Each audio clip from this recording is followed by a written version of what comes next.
Welcome to the Bladder Cancer Canada podcast. I'm your host, Summer Stewart, volunteer with Bladder Cancer Canada.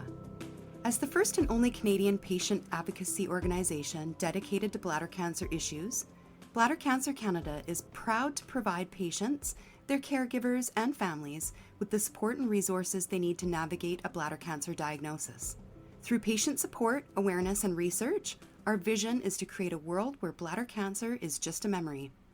While Bladder Cancer Canada strives to support Canadians in their diagnosis and journey, we hope that anyone listening from around the world can benefit from these discussions and know we support you too. As a reminder, this podcast is for educational purposes only and is not intended for medical advice. If you need medical information, please speak to your physician. Today, we welcome Tim to share his story. Welcome, Tim. Thank you for joining us on the podcast. Hey, thanks for having me.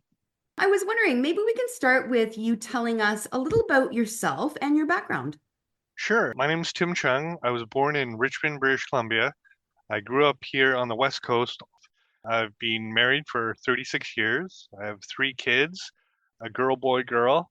We moved from Richmond to Langley. Fortunate, I've been working for a company for a really long time. I work for Air Canada, and I've been working for 28 years with the same company. So I'll probably retire here too. And I love my job and my family, and we travel lots. Wonderful. So Yeah. tell me a little bit, what were your first signs and symptoms of your bladder cancer, and what led you to seek medical attention and eventually discover that you had bladder cancer? Well, the funny thing is there were no symptoms at all. I was turning 50, and 50 is a milestone in everybody's life. You're supposed to have a big party and say, "Hey, I've made it through halfway of my life." But, I was in the best shape of my life.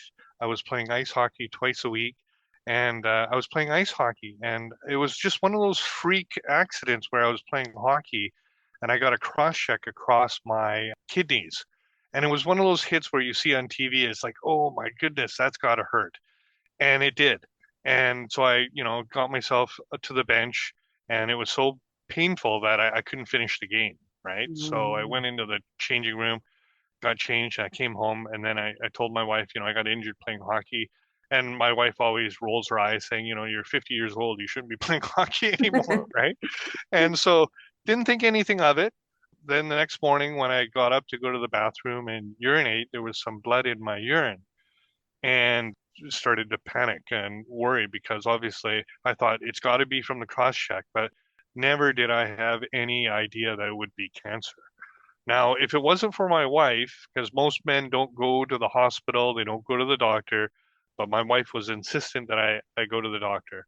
And sure enough, I made a medical appointment, went to go see my doctor, and my GP, my general practitioner, said, "Listen, I'm not an expert. I'm just, a general practitioner, but, just to be on the safe side, I'm going to refer you to a urologist." And he goes, "Most likely it's probably from hockey, but you just never you're never sure. And you want to be sure when it comes to things, when it comes to your health."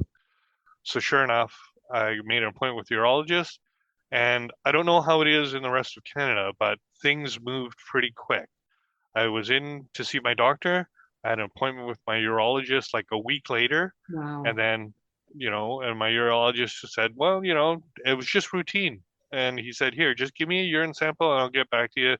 Should there be anything, precarious, I'll give you a call." Didn't think anything of it. So about a week later, so this is about 2 weeks after playing hockey, I get a phone call from the urologist saying, "You got to come in. I got to talk to you about your urine sample." And I said, "Okay, no problem." So when I told my wife this, obviously women are more, how do you say, concerned. So she's like, "I'm coming with you." And I'm like, "Okay, fair enough." So we went to go see the urologist, and there's no way to sugarcoat it. They come out and they just tell you. And he goes, I don't have a good news to tell you. He said, he goes, "You have cancer." And when he told me that, I was kind of blindsided because we all know someone who's been affected by cancer, but it doesn't really affect you until it's you.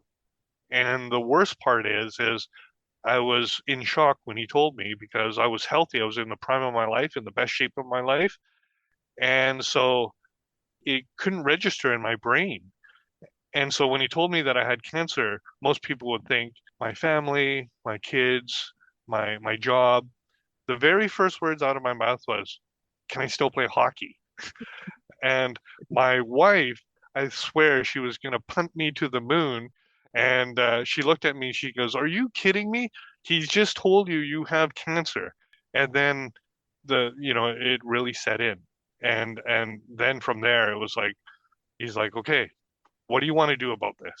And then that's how we found out. It wasn't anything. I had no prior warning. I had no assumption. It was just out of the blue, and it happens sometimes. You see it all the time. There are people that smoke all the time, and nothing happens to them. And then there's people that don't smoke at all, and then they get cancer. So you just never know. Right. Hmm. And what was your official diagnosis? Well, it's funny because the urologist said it's not just one type of cancer. He said it was three types of cancer, and they were Interesting. all very aggressive. So the question is now you're thinking, is it genetics? Is it, something that you did silly when you were in your younger years, right? Was it smoking? Was it drinking? Was it, a product of my workplace? Well, I mean, it could be anything, but unfortunately, I mean, it's hard to narrow down because unless you have a time study or something like that, you're never going to know. I started thinking, I go, well, in my early 20s, I drank a lot, and now it's coming to realization that people are getting cancer from drinking, and now they're putting warning labels on alcohol. So Right. it's important. And then it's like, I smoked when I was younger, like most people do, and then I quit. It was just like casual. But then the one that really triggered me was because I work for Air Canada. I work in an airplane hangar. And in an airplane hangar, there's lots of chemicals.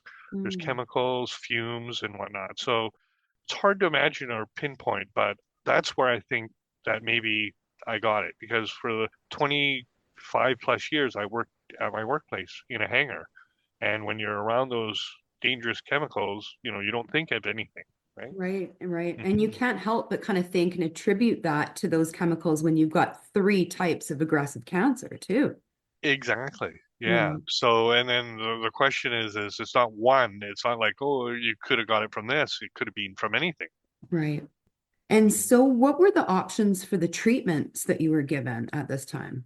Well, it's interesting because the urologist, I mean, I know it's not the same across Canada, but the healthcare here in British Columbia is really good.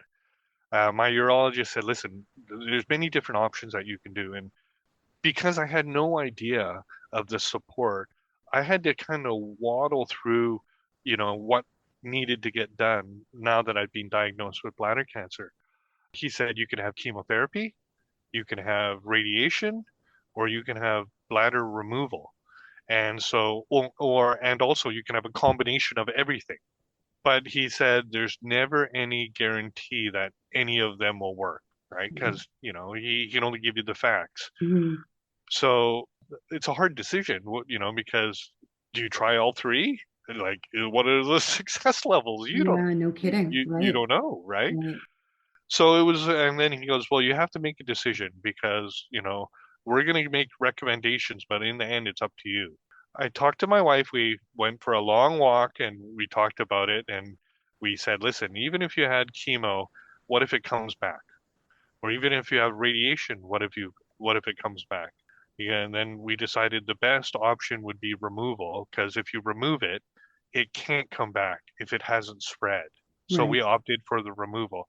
And my urologist said, great, well, we'll move with that and, we'll play it by ear. And should anything, else progress, then we'll take it and play it by ear. Wow. Yeah, it was shocking. But then now you have all these things that are going through your mind. It's like, okay, you just decided to move an integral body part from you. What's going to happen? How do you replace it? There's a lot of questions. And so at that time, I didn't know anything about bladder cancer in Canada, didn't know anything about it. So I had to do a lot of my research on my own. And that's when I stumbled onto this. And then, Interesting. Yeah. yeah, and thank goodness they had all the answers. They didn't have all my questions, but they had all the answers, right? Right, right. And the people to answer them for you too. Exactly. And so, we just moved forward from there, right? Wow. And what type of diversion did you choose? in the end. I had what's called a neobladder. Okay. So basically, they took out my bladder and they created a false bladder or a neobladder from my colon. And so they cut a portion of my colon to create a new bladder for me. So the bladder that I have, the neobladder, is a living thing because the colon is a living thing. And I don't have to have a ostomy bag or Indiana pouch or anything like that. Were there any side effects to that or any kind of implications to getting that done now on a daily basis? Well, the funny thing is when they tell you about the procedure, it's textbook. This is what's going to happen. This is what's going to, you get this done, you move on with your life. Right. But obviously, it never happens like that. Well, no. So, so because they took a part of my colon to create the neobladder, now I have a shortened colon. And the problem with the shortened colon now is because of the food you eat, and the colon absorbs the nutrients that you have, there's less time to absorb the nutrients. So after I had the operation to have a neobladder put in, I was getting a lot of intestinal problems, right? And so which turned out to be detrimental because I had a lot of what's called diarrhea and bowel obstructions.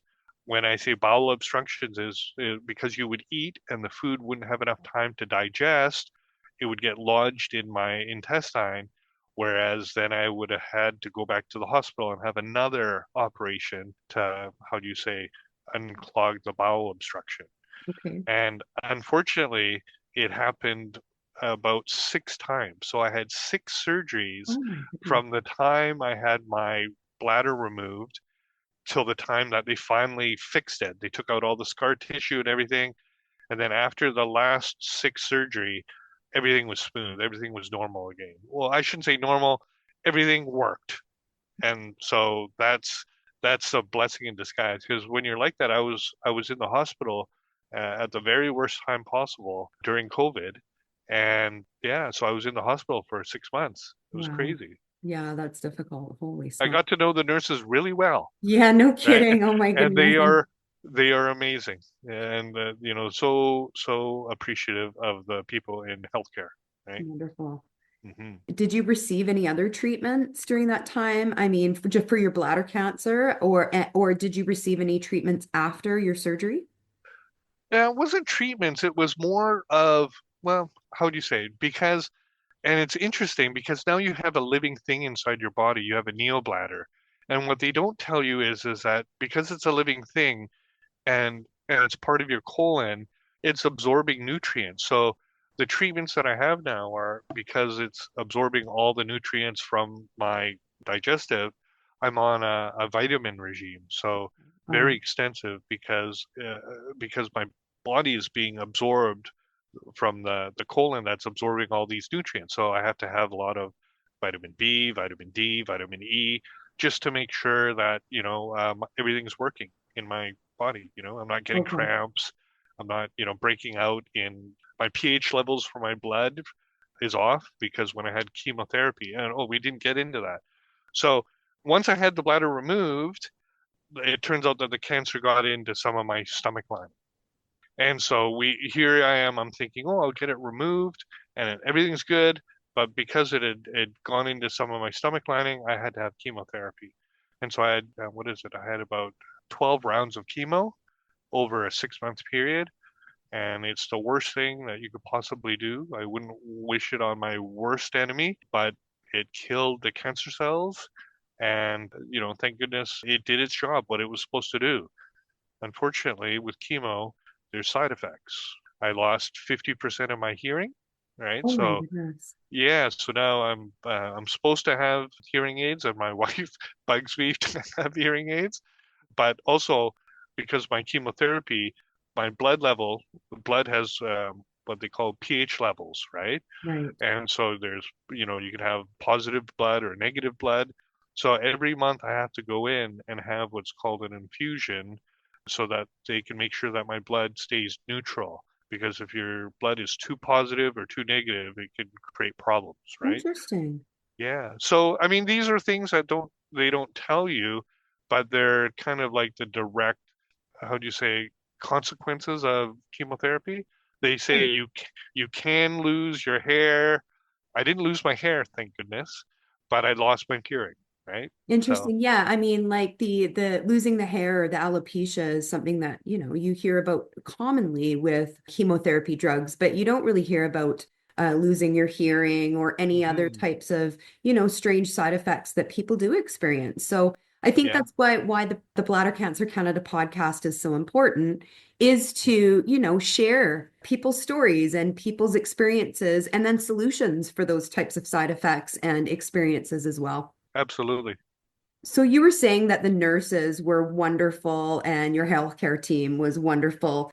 I know that the role of healthcare providers is crucial in the cancer journey. How would you Mhm. describe your medical team and what made them positive to you? I have a funny feeling that it was a matter of urgency.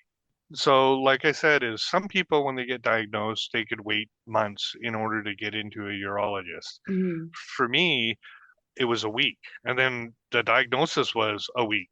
I think because when they realized, and everything's coordinated through the cancer agency, so it's not like you have one person who's making all the decisions. It's a board, and they decide. And when they find out that someone has cancer, they move on it depending on triage, right? How important it is because time is of the essence, Yeah. right? And so the longer you wait, the longer you have time to let the cancer grow. So I think that was one of the main reasons why my journey was so successful because we were right on top of it. Mhm. And then when I got in there, everybody was amazing. The time and effort, the care, the understanding, they were there to service you, especially in the cancer agency because when you're in there having chemotherapy and you're in that chair and there's 12 other people that are sitting in the same chair with you, having all different types of chemo. Yeah, it's quite humbling.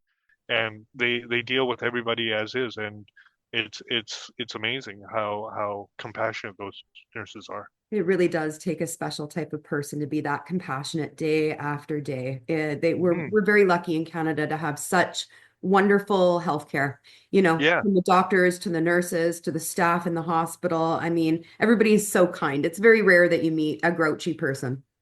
I mean, I swear the grouchiest people were the people who had cancer, Well, right? and you know what? They get a Right? pass on that. So, Yeah, exactly. They have a reason to be upset. And right. so, and yeah, so, after my chemo journey, I was in the prime of my life. I weighed 180 pounds. And from the time I had my surgery and my chemo, I had dropped down to 100 pounds. So I Wow. lost 80 pounds. And so I was so weak, I couldn't even ring the bell after you have your chemo.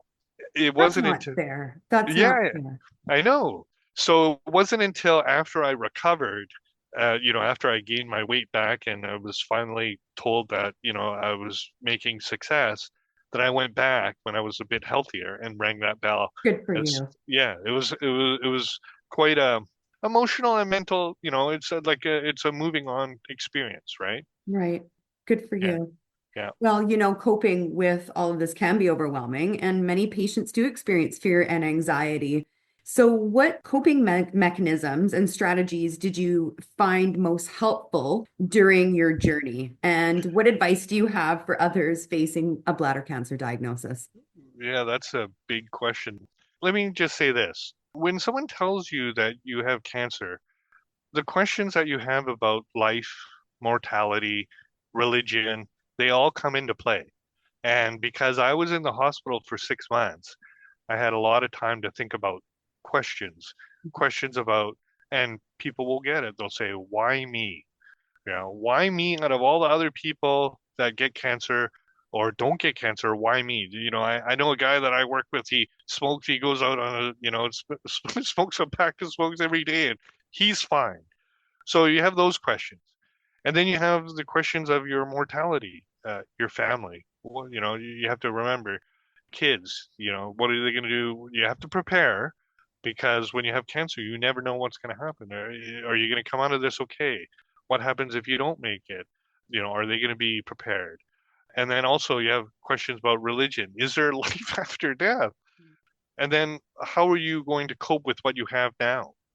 So there were a lot of questions, and you have your good days and you have your bad days. you do a lot of talking to yourself. You answer a lot of your own questions, but it gets quite challenging. The thing I said when I was going through all this, I said to myself every day, I said, when I woke up, I said, it's a new day. You woke up. You can do this another day. Just take it one day at a time. Yeah. One day turned into 2 days. 2 days turned into 4 days. 4 days turned into a week. And every day it got better. Some days weren't better, some days were. If you can just take it one day at a time and don't put a lot of weight on it, it really makes a huge difference. Yeah. And then after, when I recovered, because it's not only physically, emotionally, and mentally challenging, I figured I had what they call is PTSD, just from having cancer, right? You would Yeah. think. And so after I got healthy, I was a different person. My wife said I was a different person. The way I looked at life was different. So I took advantage. The cancer agency was offering counseling through a therapist, Mhm. and I took that offer, and it really helped to talk to somebody who can kind of guide you in the right ways about how you were thinking, right? About how to put it all back together and move forward with what you have and how your life is now. I recommend it to anybody who's going through it because you're pent up with all these emotions, and it's always good to talk to somebody. Yeah, absolutely. And that's great advice. And most Yeah. cancer agencies that patients will receive treatments in do hmm offer some type of counseling. If it's available, it's recommended that patients do seek some type of counseling. Yeah. Even if you're talking to a friend, a family member, or something, you got to talk to them because you Yeah, can't let these emotions stay inside you because it is traumatizing, right? right. You were saying your outlook in life completely changed. How has your outlook on life changed? And how has your life changed in general since this has all happened? Like I said, is you go through a lot of thinking and you work all your life, right? You work, you travel, you do things. And I realized one thing, you always think, you always have time for something. You always put off something. When someone asks you, hey, I haven't seen you in a long time, let's go for dinner. You're like, I can't, I got to work. I got things I got to do. Let's put it off to another time. Yeah, we're all Or, guilty of that. Yeah. yeah, we're all guilty of that. Or you always ask yourself, I'd really like to buy something for myself. I really deserve it, but because I got bills to pay, I'm going to forego buying something that I really want. And, there'll always be another time to buy something. First off, when you're not sure if you're going to make it or if you have cancer, you don't know these answers. So when I were recovered and am fully recovered now, I make time for everybody because you never know. Tomorrow is never guaranteed. Right.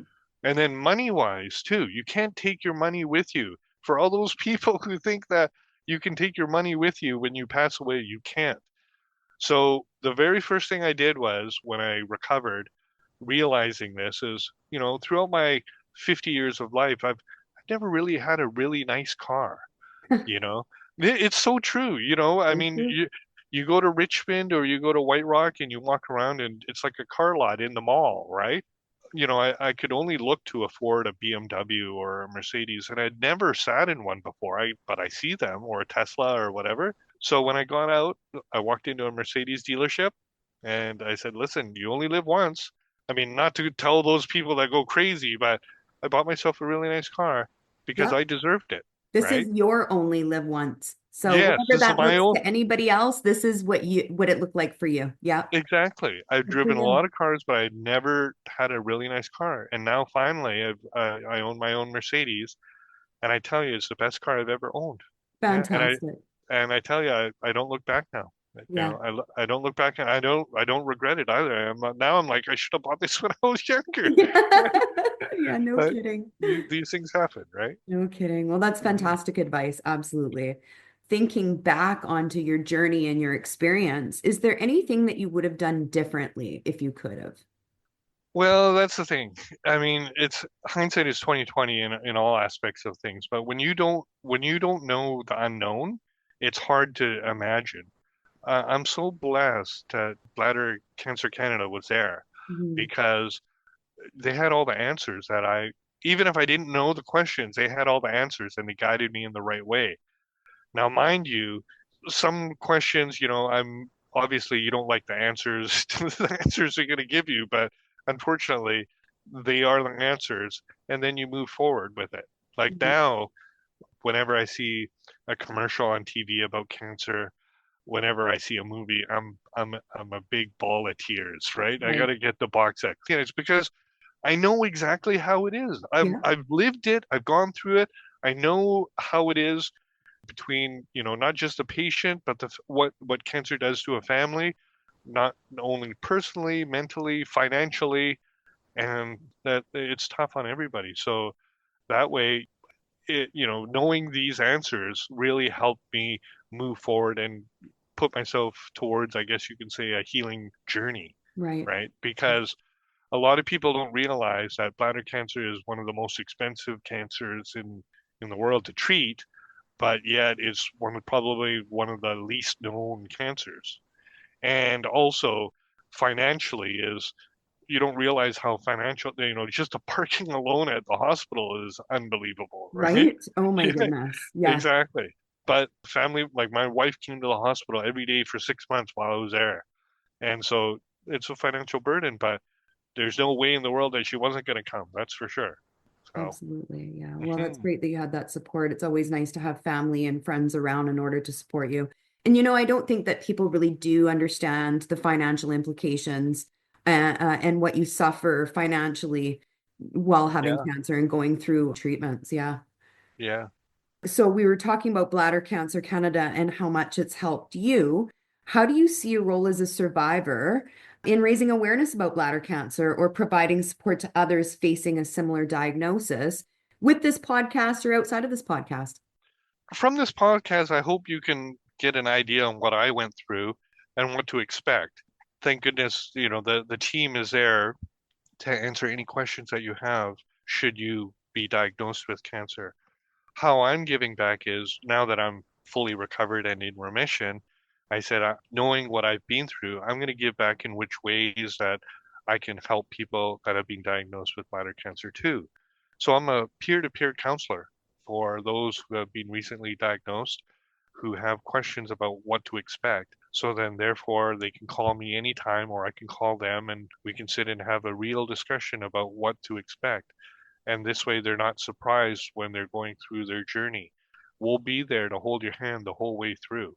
On Yeah. top of that, we do the Bladder Canada Cancer Walk every year, and that raises funds. So this year, I'm putting a shout out. Through my work, we were able to get 2 tickets anywhere in North America, Caribbean, or Hawaii that we're going to raffle off during our Bladder Canada Cancer Walk, and someone's going to win the trip. And so that's my little contribution in order That's to so raise funds. exciting. Yeah, Fantastic. yeah, exactly. So, I'm giving back where I can, and then I volunteer where I can. Absolutely. Well, I know that Bladder Cancer Canada appreciates it, and patients who are newly diagnosed or looking for support appreciate you coming on the podcast and speaking about your experience. Is there anything that you were hoping to talk about today that we didn't touch base on?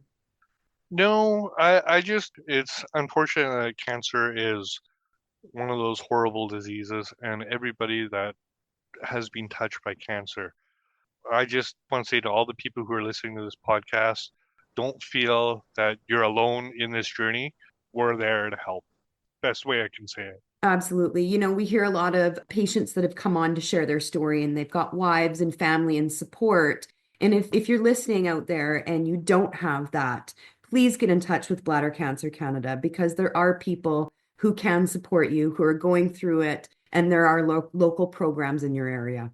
And that's bladdercancercanada.org. Yes. Thank you so much, Tim, for coming on the podcast and sharing your story. It was really, really nice to get to know you a little bit and hear about your journey. And we're hoping all the best of health and success for you in the future. Thank you very much. The pleasure was all mine. If you or someone you know has been diagnosed with bladder cancer, Bladder Cancer Canada is here to help with support programs, informative resources, and educational sessions. Visit us at bladdercancercanada.org to access these resources and to share your story. Be sure to follow us on X, Facebook, Instagram, and YouTube, we will respond to messages sent on socials. If you are a bladder cancer patient or survivor and would like to share your story on the podcast, please contact us at info@bladdercancercanada.org.